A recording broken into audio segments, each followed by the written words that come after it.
നമസ്കാരം, എല്ലാ പ്രേക്ഷകർക്കും സ്വാഗതം. കേരളത്തിൽ ഒരു ചുക്കും ചുണ്ണാമ്പുമില്ല. ഇത് പറഞ്ഞത് ഏതെങ്കിലും BJPയോ കോൺഗ്രസ് നേതാവോ ഒന്നുമല്ല. CPIയുടെ മുതിർന്ന നേതാവും മുൻ മന്ത്രിയുമായ C ദിവാകരനാണ്. അദ്ദേഹമാണ് ഇടതുപക്ഷ സർക്കാരിനെ ഇത്രയും കടുത്ത ഭാഷയിൽ ഇപ്പോൾ വിമർശിച്ചിരിക്കുന്നത്. അദ്ദേഹം എടുത്തു പറയുന്ന ഒന്ന് രണ്ട് കാര്യങ്ങളുണ്ട്. അതായത് കേരളത്തിലെ യുവതീ-യുവാക്കൾ വലിയ വലിയ സ്ഥാപനങ്ങളിലേക്ക് തൊഴിൽ തേടി പോകുന്നത് കൂടുകയാണ്.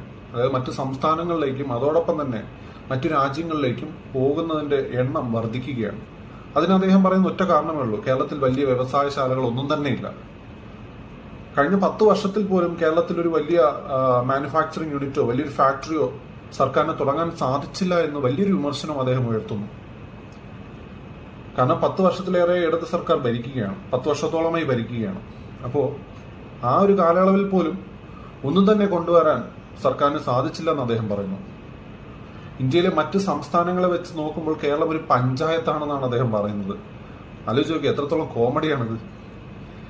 അത് സത്യം തന്നെയാണ്. നമുക്ക് നമ്മുടെ അയൽ സംസ്ഥാനങ്ങൾ എടുത്ത് നോക്കുകയാണെങ്കിൽ ഇപ്പോൾ തമിഴ്നാട് തന്നെ എടുത്തു നോക്കാം. കേരള സർക്കാരുമായി ഏറ്റവും അടുത്ത ബന്ധം പുലർത്തുന്ന ഒരു സർക്കാരാണല്ലോ അവിടെയും ഭരിക്കുന്നത്. പല പല സമ്മേളനങ്ങളിലും MK സ്റ്റാലിൻ ഉൾപ്പെടെയുള്ള നേതാക്കൾ കേരളത്തിലേക്ക് എത്തുകയും മുഖ്യമന്ത്രി പിണറായി വിജയൻ തമിഴ്നാട്ടിലേക്ക് പോവുകയും ചെയ്യുന്ന പരിപാടികളൊക്കെ നമ്മൾ കണ്ടിട്ടുണ്ട്.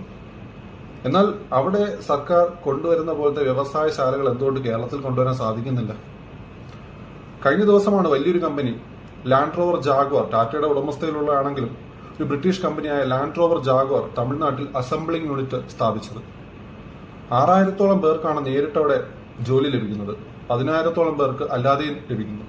അതോടൊപ്പം തന്നെ മറ്റനേകം മാരുതി സുസുക്കിയുടെയും അതോടൊപ്പം തന്നെ ടൊയോട്ടയുടെയും ഫോർഡിന്റെയും ഉൾപ്പെടെയുള്ള വ്യാവസായിക യൂണിറ്റുകൾ തമിഴ്നാട്ടിൽ തന്നെയുണ്ട്.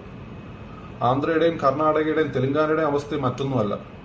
ഇനി മറ്റു സംസ്ഥാനങ്ങൾ എടുത്തു നോക്കുകയാണെങ്കിൽ അതിലും കൂടുതലാണ്. ഇങ്ങനെ എടുത്തു പറയാൻ കേരളത്തിൽ എത്ര ഒരു ഫാക്ടറി യൂണിറ്റുകളുണ്ട്? അല്ലെങ്കിൽ ബൈക്കോ കാറോ ഹെവി മെഷീനറികളോ ഉൽപ്പാദിപ്പിക്കുന്ന എത്ര വ്യവസായശാലകൾ നമ്മുടെ കേരളത്തിലുണ്ട്?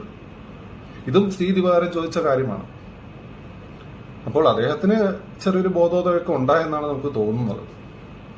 എന്തായാലും ഈ വാക്കുകൾ ഇപ്പോൾ ഇടതുപാളയത്തിൽ വലിയ ചർച്ചകൾക്ക് വഴിവെച്ചിട്ടുണ്ട്. ട്രോളായും മറ്റു ന്യൂസ് ആർട്ടിക്കിളുകളായും ഇത് നിറഞ്ഞു വരികയാണ്. എന്തായാലും ഇതിൽ നിങ്ങളുടെ അഭിപ്രായം എനിക്ക് കേൾക്കാൻ വലിയ ആഗ്രഹമുണ്ട്. എന്തായാലും ഇതുപോലത്തെ കൂടുതൽ വീഡിയോകൾക്കായി എൻ്റെ ചാനൽ സബ്സ്ക്രൈബ് ചെയ്യുക, ലൈക്ക് ചെയ്യുക, ഷെയർ ചെയ്യുക, കമന്റ് ചെയ്യുക. നന്ദി.